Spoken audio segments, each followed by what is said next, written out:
Par les noms, je m'appelle Koulimouchi Crespin, je suis le représentant des élèves au niveau de la ville de Butembo.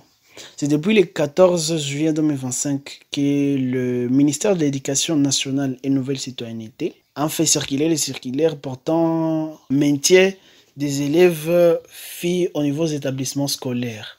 Ceci pour prôner l'égalité des genres en milieu scolaire qui malheureusement ne répond pas de façon directe aux normes et aux éthiques. Alors, il est important que cette situation soit d'abord plus analysée et éclaircie. Quant à ce qui concerne, premièrement, les temps de santé et les temps physiques de la jeune fille qui serait enceinte des établissements scolaires, aux stigmatisations qui peuvent en subvenir. Toutes ces questions, toutes ces analyses doivent être menées afin que nous puissions comprendre au moins la faisabilité de cette décision. Parce que quelque part, il y a beaucoup de difficultés qui sont liées à ça, quant à ce qui concerne surtout le comportement de la jeune fille en milieu scolaire, mais aussi l'influence de cette fille sur les autres. Bien que ça peut prôner les genres, la crainte est que dans 5 ou dans 10 ans, les élèves filles prennent ça comme une situation normale et à force de normaliser ça, nous pouvons maintenant avoir des exagérations de filles enceintes dans des milieux scolaires ou est taux élevé de ces dernières dans des milieux scolaires. Une situation qui est problème encore une fois parce que également dans des milieux scolaires, le comportement en général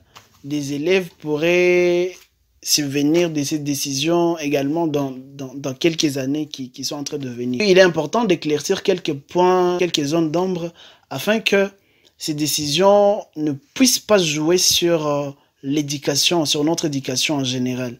Il est aussi important de préserver le mœurs lié à la culture également parce que ces décisions vraiment ne répondent pas à cela, bien que ça peut répondre aux normes internationales, mais l'international ne connaît pas vraiment le problème qui sont dans un milieu. Et il se base sur la globalité des problèmes, mais pas sur la spécificité. Et puis, ce qui met en difficulté sa mise en œuvre. C'est pour cette raison que État comme coordination de comités élèves, nous suggérons aux autorités de renforcer plutôt des sensibilisations sur la santé sexuelle et reproductive en milieu scolaire, surtout à renforçant sur l'éducation à la vie, qui est un cours qui est déjà dans des écoles.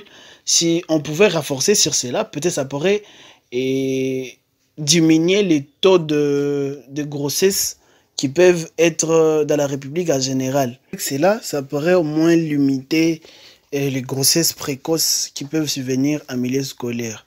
C'est ce qui est vraiment important, renforcer ce point-là. Et une fois ce point-là sera renforcé, on n'aura plus à se craindre quant à ce qui concerne les grossesses précoces en milieu scolaire. Et ça ne sera plus un problématique qui demande des circulaires ou des déclarations de loi.